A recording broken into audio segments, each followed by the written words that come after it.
Good morning my dear students.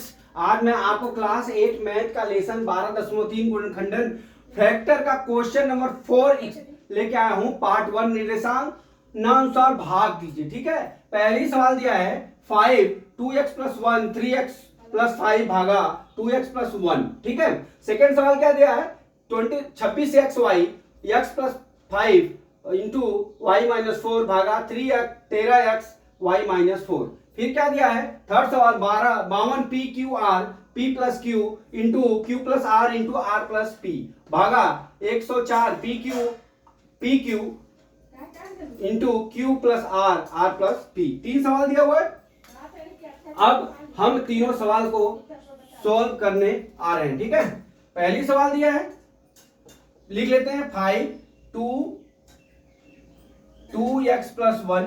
ठीक है, फिर क्या दिया है 3x + 5। ठीक है, फिर भागा कितना दिया है 2x + 1 इतना दिया हुआ है। ठीक, अब इसको भाग कर लीजिए 5 2x + 1 फिर 3x + 5 बटा कितना हो गया 2x + 1। ठीक है, ये हो गया। अब देख लीजिए 2x plus into 2x + 3x + 5 है, तो जब भी मल्टीप्लाई होगा तो ऊपर नीचे की संख्या कट जाएगी। बराबर, तो ये कट गया यहाँ पे। ठीक है, क्या बच गया हमारा 5 3x + 5 हो गया। ये हमारा आंसर हो गया। ठीक है, ये पहली का हमारा आंसर हो गया। ठीक, अब दूसरी सवाल, सेकेंड सवाल में क्या दिया है, सेकेंड सवाल लिख लीजिए 26xy बराबर दूसरे कोष्टक में x + 5 इंटू y - 4 भागा कितना दिया है 13x y - 4 इतना दिया हुआ है। ठीक है, अब हम क्या करते हैं यहाँ पे देख लीजिए 26 13 दूना 26 है, तो हम क्या कर सकते हैं इसका पहले गुणनखंड कर लेते हैं 2 × 13 × x × y कोष्टक में x + 5 into y - 4 divide by कितना हो जाएगा 13 इंटू x इंटू y - 4।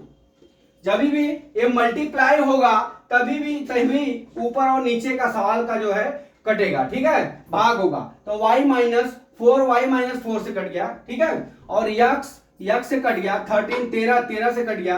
अब हमारा कितना बच गया 2 × y x + 5 मीन्स क्या हो गया 2y x + 5।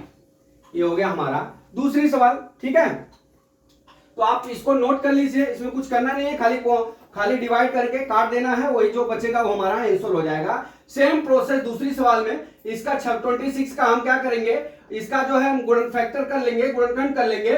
फैक्टर करने के बाद हमारा क्या हो जाएगा, ये डिवाइड हो जाएगा, डिवाइड होने के बाद ये हमारा कितना कट जाएगा, जो सेम संख्या होगी वो कट जाएगी, जो बचेगा वही हमारा आंसर हो जाएगा। तो यहाँ पे कितना 2 बच गया, यहाँ पे y बच गया, तो हमारा कितना हो गया 2y, यहाँ पे कितना हो गया x + 5। तो माय डियर स्टूडेंट्स, ये मेरे 2 सवाल हो गए, अब इसको नोट कर लीजिए।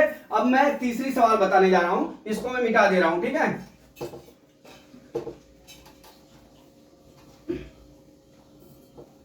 थर्ड सवाल में क्या दिया है, थर्ड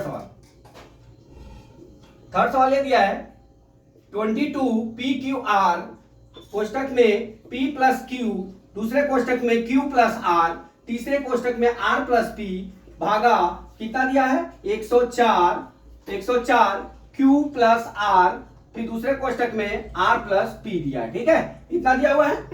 अब इसका डिवाइड कर लीजिए, मत मीन्स क्या हो गया, इसका गुणनखंड करिए 13 चौका 52 होता है, 2 × 2 × कितना हो गया 13 × p × q और गुणे कितना हो गया r कोष्टक में कितना हो गया p + q दूसरे कोष्टक में q + r, ये ऊपर वाली की संख्या लिख रहा हूं पूरा, plus r + p divide by कितना हो गया 104 है, तो 104 का गुणनखंड हम कितना करेंगे 13 × 8 104, तो 2 × 2 × 2 × 13 हो गया, गुणे कितना हो गया कोष्टक में q + r दूसरे कोष्टक में r + p हो गया। ठीक है, अब देख लीजिए यहां पे सब मल्टीप्लाई है, यहां पे भी सब मल्टीप्लाई है, तो r + p से कट गया, q + r से कट गया। ठीक है, और कितना हो गया यहाँ पे 2 से कट गया, 13 से कट गया।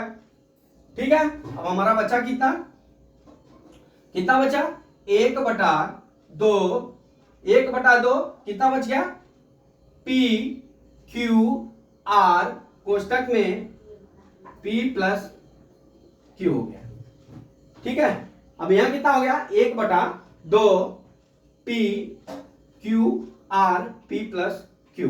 तो माय डियर स्टूडेंट्स, इसमें करना कुछ नहीं था, इसमें क्या करना था, इसमें जो है इसका जो हमको फैक्टर कर लेना है, इसका फैक्टर कर लेना है और हमको क्या कर लेना है, डिवाइड कर लेना है। यहाँ पे 13/104 होता है, 13 चौका 52 होता है, हमने वो लिख लिया, मल्टीप्लाई कर दिया। हमारा देखिए नीचे में 1/2 बचा है, इसलिए हमने क्या लिखा यहाँ पे 1/2 P Q R P plus Q बचा है, वही हमारा आंसर हो गया। तो माय डियर स्टूडेंट्स, मैं आशा करता हूं कि सवाल आपको समझ में आ गया होगा। अगला सवाल कल मैं फिर लेके आता हूं। जय मां सरस्वती, जय भारत माता, जय जवान, जय किसान।